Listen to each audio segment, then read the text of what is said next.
Hello बच्चों, question में paragraph दिया है, पहले पढ़ते हैं। Consider the following representation.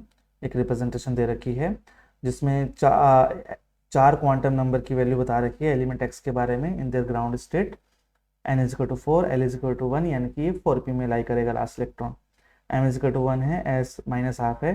And spin multiplicity X की दे रखी है ग्राउंड स्टेट में 4, यानी कि s is equal to 2s plus 1 is equal to 4। और एस की वैल्यू निकालेंगे तो आएगी 3/2। तो 3/2 का मतलब है कि जरूर लास्ट सबशेल में 3 इलेक्ट्रॉन रहे होंगे, क्योंकि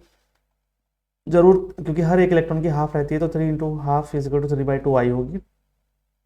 तो लास्ट में 3 इलेक्ट्रॉन रहेंगे, तो ये 4p3 होगा, जरूर ये 4p3 ही होगा। ओके, नाउ 4p3 है। अगेन देखो, नाइट्रोजन हमें पता है इलेक्ट्रॉनिक कॉन्फ़िगरेशन उसका 1s2 2s2 2p3 होता है। तो फॉस्फोरस का लास्ट में आएगा 3p3 एंड आर्सेनिक का आएगा 4p3। ठीक है, आर्सेनिक का क्या आएगा 4p3 आएगा। Okay, sorry. Now nitrogen, phosphorus, arsenic, Sb and Bi and Bi। तो ये जो AS है ना, ये X है, ये X है। ठीक है, तो पीरियोडिक टेबल आपको लर्न होगी ही पी लोग। तो मैं आपको ये जो भी उन्होंने एलिमेंट सारे लिख रखे हैं, मैं एक्चुअल एलिमेंट लिख देता हूँ कि कौन कौन से हैं। हमें एक फैमिली पता चल जाए तो हम दूसरी फैमिली के एलिमेंट अकॉर्डिंगली लिख सकते हैं। ठीक है, हाँ, ये हमने तैयार कर ली टेबल ना। अब हम क्वेश्चन पढ़ते हैं कि which of the following statement is incorrect. इनमें से कौन सा दिया गया स्टेटमेंट इनकरेक्ट है।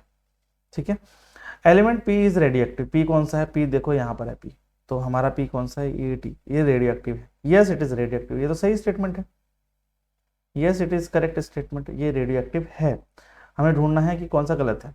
Element B and C have their almost similar size. B कहाँ है, बी और सी ये रहे। यस, बी और सी ये रहे, इनके सिमिलर साइज। यस करेक्ट, ये होता है due to transition contraction.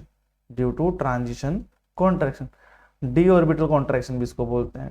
Transition contraction की वजह से इनके साइज जो होते हैं ऑलमोस्ट बराबर आ जाते हैं, इवन गैलियम छोटा हो जाता है एल्यूमिनियम से। Element G is more stable in plus four oxidation state. ये जी कहाँ है, ये रहा जी, ये पीबी है। देखो ये जो फैमिली है, मैं फैमिली लिख देना चाहूंगा, carbon, silicon, germanium, tin, lead. जो ऊपर के एलिमेंट होते हैं वो हायर ऑक्सीडेशन स्टेट में ज़्यादा स्टेबल रहते हैं, और नीचे वाले एलिमेंट लोअर ऑक्सीडेशन स्टेट में ज़्यादा स्टेबल रहते हैं, और उनके बीच का जो डिफरेंस होता है वो होता है 2। ओके ओके, हाँ। देन वो कह रहे हैं कि element G is more stable in plus four oxidation state. No, वो तो +2 ऑक्सीजन स्टेट में ज़्यादा स्टेबल रहता है। तो option C is incorrect, option C is incorrect. Last में element G has electron with n equal to 4, यानी कि l इक्वल टू 3, यानी कि 4 है। जी कहाँ है, जी है, यही है, जी लेड है। लेड का अगर इलेक्ट्रॉनिक कॉन्फ़िगरेशन देखा जाए तो इसका इलेक्ट्रॉनिक कॉन्फ़िगरेशन होता है xenon 6s2 4f14 5d10 6p2। Yes, electron आता है, 4f में इलेक्ट्रॉन आता है, तो 4f आएगा। ठीक है, ठीक है, तो option C is our final answer. Hope you understood it well, good luck.